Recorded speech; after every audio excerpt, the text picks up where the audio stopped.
세상에 권세가 있고 하늘과 땅의 모든 권세를 가지신 주께서 가지신 권세가 있습니다. 세상의 권세가, 세상의 힘이 아무리 강하고 아무리 세다 할지라도 하나님의 권세를 이길 자는 없습니다. 그래서 다윗이 왕으로 세움을 입고 할 때 하나님께서는 왕들을 세워 가시면서 요구한 것이 뭐냐? 세상의 힘을 의지하지 말고 하나님을 의지하라 라고 그들에게 명령을 합니다. 그것이 곧 영원한 왕권을 유지하는 비결임을 또한 말씀하고 계셨습니다. 오늘 성경에 보면 세상의 이방 나라들이 분노하고 민족들이 헛된 일을 꾸민다라고 해서 이 분노와 헛된 일을 말하는데 그것이 무엇인가? 세상 권세자들이 2절에 말하죠. 세상의 군왕들이라고 말합니다. 또 관원들이, 즉 세상의 힘을 갖고 있는 권세자들이 기름 부음 받은 자를 대적했다 그래서 여호와의 기름 부음 받은 자, 여기서는 메시아에 대한 예언인데 여호와의 기름 부음 받은 자가 메시아 그리스도의 뜻을 갖고 있잖아요. 기름을 부음 받았다. 그 당시에 구약 시대에 기름을 부은 자들은 제사장이나 선지자나 왕을 기름 부어 세웠잖아요. 여호와께서 세운 자를 일컫는 거거든요. 근데 그러한 사람들을 이들이 대적을 했다는 거예요.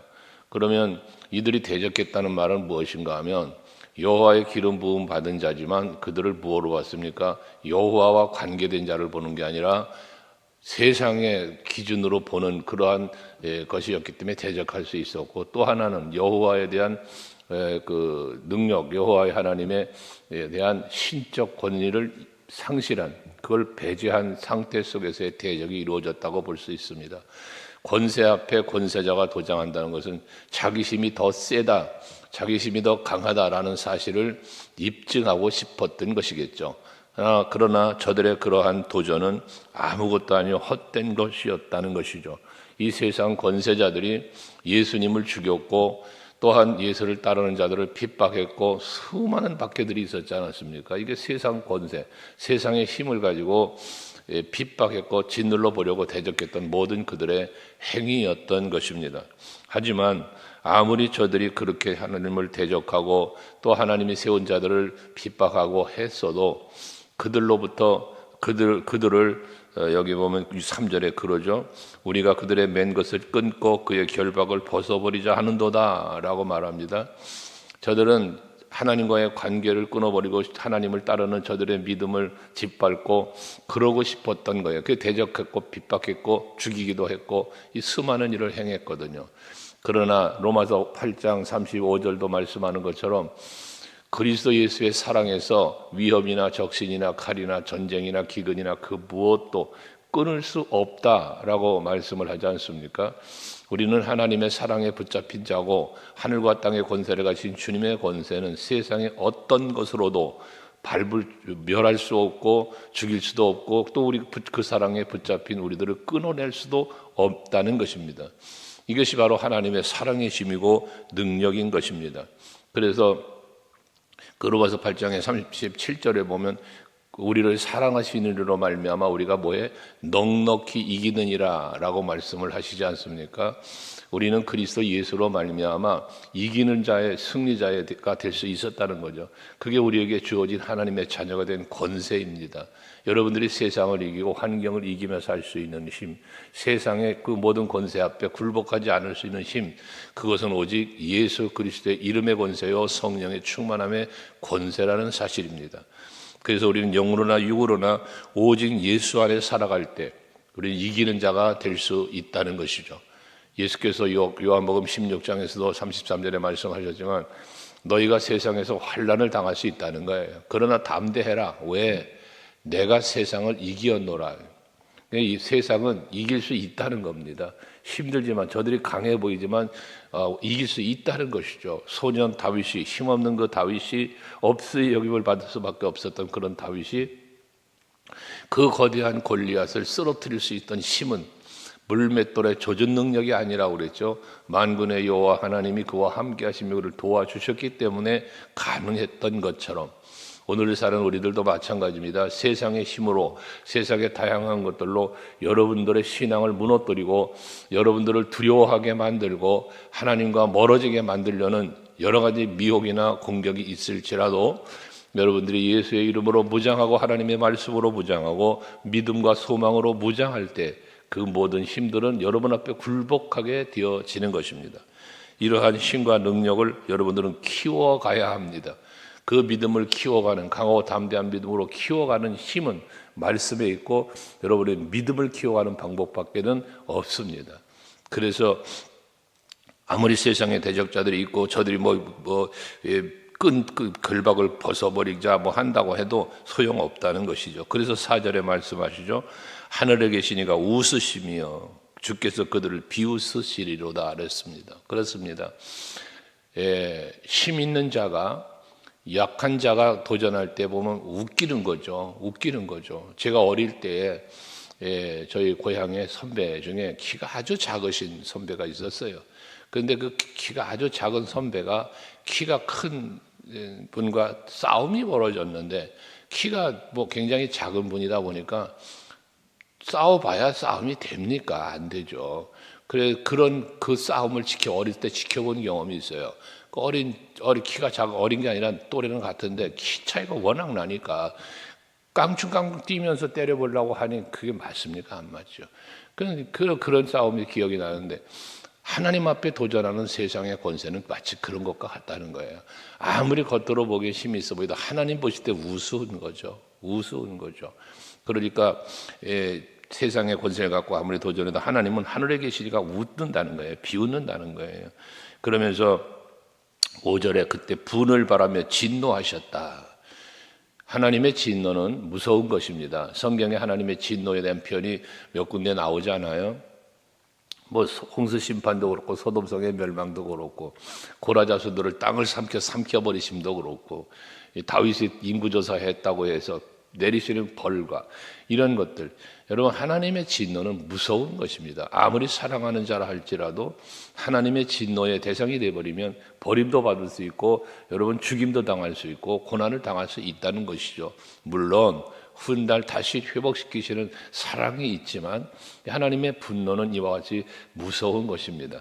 아무리 세상 권세가 강하다 할지라도 저들을 분노하시니까 그들을 놀라게 하였다고 그러잖아요. 하나님이 가만히 계실 때는 저들이 대적해 보려고 했고 결박을 끊자 앞에서 말한 대로 맨 것을 끊자 하면서 얘기를 해보았지만 하나님이 분노할까지 놀랐다는 것입니다. 이러한 놀라움의 권세를 가지시고 계시니가 하나님이시잖아요. 그러면서 6절에 내가 나의 왕 내 거룩한 산은 시온에 세웠다 하시리다 했습니다. 여기 시온은 예루살렘 성이 있는 곳을 말한다고 그랬잖아요. 하나님께서 그리스도 예수를 여러분 십자가에 못 박여 죽였어요. 그러나 부활 승리하시잖아요. 하늘에 오르시잖아요. 이게 최후 승리입니다. 그래서 예수께서도 오셔서 우리에게 말씀 주신 것이 무엇입니까? 끝까지 견디는 자가 여러분 구원 받는다잖아요. 그 끝까지 견디는 힘이 어디에 있습니까? 믿음에 있단 말입니다. 그게 사도행전 교회에 일어났던 수많은 순교자들이 있었지만 그럼에도 불구하고 모든 성도들은 더 뜨겁게 모였고 더 뜨겁게 기도했고 더 뜨겁게 복음을 전하면서 그 교회가 무너진 게 아니라 도리어 확장되어져 가는 놀라운 역사가 일어나지 않았습니까? 여러분 터키의 그 소아시아 7교회를 탐방하신 분들이 계시지만 그들 그렇게 바뀌었어도 어떻게 했습니까? 데른쿠유라고 하는 그 땅굴 깊숙한 곳까지 땅을 파고 들어가면서까지 그 믿음 지키려고 애썼던 그들의 모습들, 신앙을 저버릴 수 없었던 그러한 그 믿음의 힘들, 이게 결과적으로는 하나님이 주시는 능력이고 하나님이 함께하는 자가 누리는 복이 아니겠습니까? 아까 다윗을 얘기했지만 골리앗을 보고 두려워 떨고 다 도망을 치는 그런 상황에서 다윗은 어리지만 그것도 중무장이 아닌 물맷돌 5개와 낙대기 하나 들고 싸우러 나아가는 그 힘이 어디서 왔습니까? 만군의 여호와의 하나님의 이름을 믿는 믿음의 힘이라고 말씀드린 바 있지 않습니까? 이것처럼 여러분들이 세상을 이기고 환경을 이길 수 있는 힘은 오직 여호와, 오직 예수라는 사실을 잊지 마시고 그 힘이 그렇다고 해서 약한 힘이 아니잖아요. 세상을 이기는 힘입니다. 환경을 이길 수 있는 힘입니다. 물이 변하여 포도주가 하는 능력이 있는 분입니다. 거친 파도도 잔잔하게 하는 능력이 있는 분입니다. 죽은 나사로를 살려내는 능력이 있는 분입니다. 자기가 죽었어도 부활 승리하신 분입니다. 이 능력이 여러분에게 주어진 겁니다. 예수의 이름으로 말입니다. 그 능력을 힘입고 살아갈 때 여러분들은 승리자가 될 수 있는 것이에요. 7절 이하의 말씀에도 보면 내가 여호와의 명령을 전하노라 하면서 여호와께서 이르시기를 너는 내 아들이라 오늘 내가 너를 낳았도다. 물론 메시아가 이 땅에 오실 뿐만 아니라 택함받은 모든 백성들을 향한 성도 여러분을 향한 하나님의 음성입니다. 약속입니다. 여러분은 그리스도 예수의 보혈의 피로 낳으신 바 된 거예요. 거듭났다 그러잖아요. 우리가 거듭났다. 그 거듭남은 다시 태어남이잖아요. 우리는 인간의 몸으로 육신으로 부모를 통해서 태어났지만 우린 예수 그리스도의 십자가의 은혜와 사랑으로 다시 태어난 자들이 된 거예요. 이게 거듭남이에요. 우리는 하나님의 자녀로 다시 태어난 것입니다. 내가 너를 낳았도다. 맞죠. 그리스도 예수의 십자가의 고난을 통하여 우리가 나아진 거예요. 복음을 통하여 우리는 다시 태어난 거예요. 그래서 사도 바울은 이 복음을 전하면서 모태에서 어린아이가 태어나는 것 같은 그 고통으로, 여러분 그 고통이 무슨 고통입니까? 복음을 전하는 고통이에요. 그 고통을 통하여 여러분 교회가 세워졌고 많은 영혼이 구원함을 얻은 것이거든요. 저와 여러분도 그런 은혜 가운데서 하나님 앞에 다시 태어난 자가 되었다는 것이죠. 하시면서 8절에 내게 구해라. 내가 이방 나라를 내 유업으로 주리니 네 소유가 땅끝까지 이르리로다. 그렇습니다. 예수께서도 말씀하시기를 성령이 너희에게 임하시면 너희가 권능을 받고 온 유대와 사마리아와 땅끝까지 이르렀는데 증인이 되라 그러잖아요. 땅끝까지 이르는 사도 바울이 이방 나라의 사도로 세움을 받아 로마까지 갔고 그것이 그 복음은 계속해서 퍼져나가 오늘 우리들에게까지 이르는 것이고 아직도 복음이 받아들이지 않는 나라를 위하여 우리는 지금도 복음을 들고 선교하며 나아가는 것 아니겠습니까? 이게 하나님의 일하심입니다. 그러니까 하나님의 권세는 이처럼 땅끝까지 이르는 겁니다. 온 만물을 다스리시는 분이 하나님이십니다. 그러한 그 다스림이 이제는 단순한 세상의 창조 만물을 창조하시고 섭리로 끝나는 것이 아니라 이제는 영혼 구원이라고 하는 하나님의 나라의 확장이라고 하는 이 어마어마한 일을 하나님은 이루어 가고 계신 것입니다. 만물 속에 우주 속에 땅에 매인 그러한 하나님이 아니라 우주 공간과 영원한 하나님의 나라까지 영원이라는 시간 속에서 모든 것을 다스리고 계시는 분이 하나님이시다는 거죠. 우리는 그 속에 살고 있는 존재들이요 또한 그 세상을 바라보며 사는 존재들이 우리들입니다.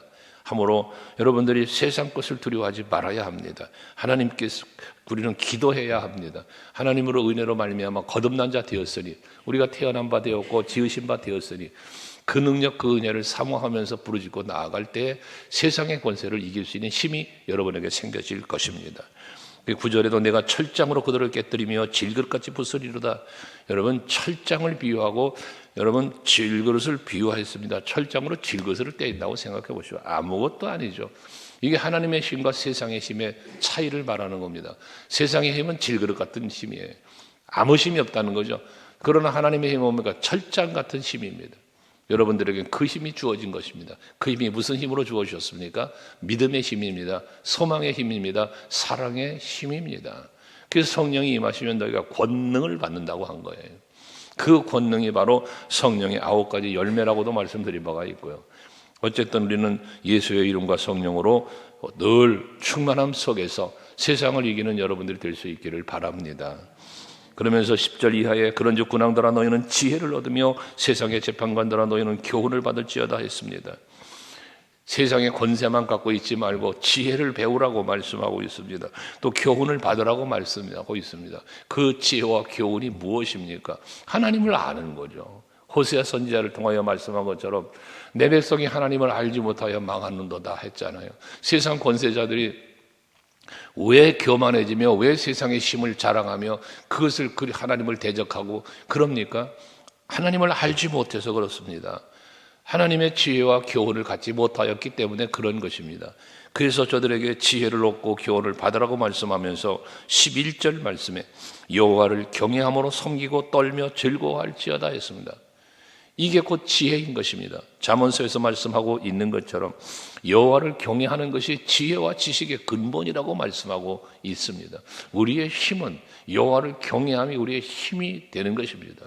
내가 여호와를 경외할 때 그 경외할 때 하나님이 내게 주시는 은혜가 있습니다. 여호와를 경외할 때 내게 주시는 복이 있습니다. 그것이 곧 세상의 권세와 힘을 이기는 힘이 되는 것 아닙니까? 여러분들에게 자주 말씀드리는 잠언서 22장 4절 말씀을 말씀드리지만 겸손과 여호와를 경외함의 보상은 그러죠. 내가 겸손해 여호와 하나님을 바라보고 의지하면서 겸손해지고 여호와를 경외하는 삶을 살 때 하나님은 우리에게 재물과 생명과 영광을 주신다고 하잖아요. 그 다 세상의 힘입니다. 세상 권세 잡은 자들이 그 힘을 가지고 짓밟으려고 하는 거잖아요. 그 힘을 과시하는 거잖아요. 근데 하나님이 그들이 가지고 있는 그 힘보다 더 큰 능력, 마지막 영광을 준다는 건 승리입니다. 그 세상을 이기는 힘이 되는 것입니다. 재물도 주시고 생명도 지켜주시고 뿐만 아니라 영광까지, 이 모든 세상과 영원한 내세까지를 향할 수 있는 모든 힘을 공급해 주심을 말씀하는 거지 않습니까? 시편 128편에서 마찬가지 여호와를 경외하는 자들에게 주어지는 하나님의 축복은 계속해서 말씀하는 거 아닙니까? 평안, 형통, 번성, 이 모든 것이 여호와를 경외하는 자에게 주어지는 하나님의 약속된 복들입니다. 그것처럼 그것을 알지 못하기 때문에, 어리석기 때문에 대적을 했던 거단 말이에요. 여호와를 경외하는 걸 지혜가 근본이고 그것이 옳다는 것을 배우라는 거예요. 그리고 그를 섬기고 떨며 즐거워하라고 그러는데 하나님 두려워할 수 있어야 된다는 거지. 하나님을 대적하는 게 아니라, 하나님의 사람을 대적하는 것이 아니라 도리어 섬기고 그리고 떨며라는 표현을 했습니다. 두려움을 말하는 겁니다. 하나님을 두려워할 줄 아는 사람, 그 사람이 진정한 믿음의 사람입니다. 여러분, 하나님을 무서워할 줄 아는 사람이 되어야 됩니다. 그래야 하나님 앞에 우리는 올바르게 설 수 있고 하나님의 뜻을 따라 살 수 있거든요.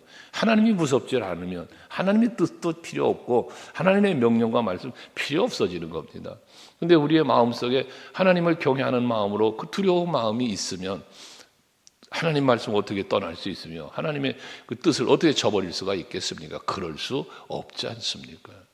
그래서 물론 은혜를 말하지만 하나님께 베푸신, 우리에게 베푸신 은혜가 있잖아요. 그 은혜가 오늘 우리를 앞에서 말한 대로 다시 태어나게 한 것이고 그 은혜가 곧 세상을 이길 수 있는 힘이 된 것처럼, 근데 그 은혜를 받은 우리가 다시 또 죄를 범할 수 있느냐? 그럴 수 없느니라 로마서 6장 말씀하잖아요. 그럴 수 없느니라. 그럼 안 된다라는 것이죠. 우리는 하나님을 사랑하고 또 그 뜻대로 부르심을 입은 자들이기 때문에 하나님은 반드시 여러분을 통하여 모든 것을 합력하여 선을 이루심을 말씀하지 않습니까? 그런 은혜를 입은 자들입니다. 그러니 여러분들은 두려워하지 말고 오직 하나님을 바라보고 경외하고 하나님을 섬기고 하나님을 두려워하며 그로 인하여 즐거워할 수 있는, 여러분 섬기고 떠는데, 그런데 뭐에 즐거워하라는 게 마지막 결론은. 그건 하나님으로 인하여 여호와로 인하여 즐거워할 수 있는 즐거움. 그게 믿음 안에서 누리는 거잖아요. 이게 소망으로 누리고 사랑으로 누리는 거지 않습니까? 우리는 믿음과 소망, 사랑 이 세 가지는 그래서 항상 있어야 된다는 거예요. 그러면서 12절에 말하죠. 그의 아들에게 입맞추라 라고 했습니다. 그의 아들에게 입맞추어라. 그의 아들은 누굽니까? 예수죠. 예수와 입맞추라는 건 뭡니까? 예수와 관계, 예수와 친밀하게, 예수와 하나 되게 되라는 말씀 아니겠습니까? 오늘 우리의 믿음이 그렇게, 우리의 믿음이 예수와 하나 되게 한 겁니다. 그 사랑이 우리와 하나 되게 된 거잖아요. 그렇지 않으면 진노함으로 너희가 길에서 망하리니 그의 진노가 급하심이라 여호와께 피하는 모든 사람은 다 복이 있으리라 하셨습니다. 여러분, 예수 그리스도를 믿지 않고 믿음으로 예수 안에 하나 되지 않으면 멸망당할 것을 말씀하는 거예요. 그러므로 뭐해? 너희는 여호와께 피하는 자가 되라는 거예요. 피한다는 게 뭡니까? 의지하는 거죠. 그 하나님을 의지하는 거예요. 피한다는 것. 여러분, 오늘도 하루를 사시면서 예수의 이름의 권세를 받은 자답게, 그 십자가의 의리와 사랑을 입은 자답게 믿음으로 승리하시면서 또 여호와를 절대적으로 신뢰하고 의지하시면서 이 하루도 믿음의 승리자의 삶을 사시기를 바랍니다. 기도하시겠습니다.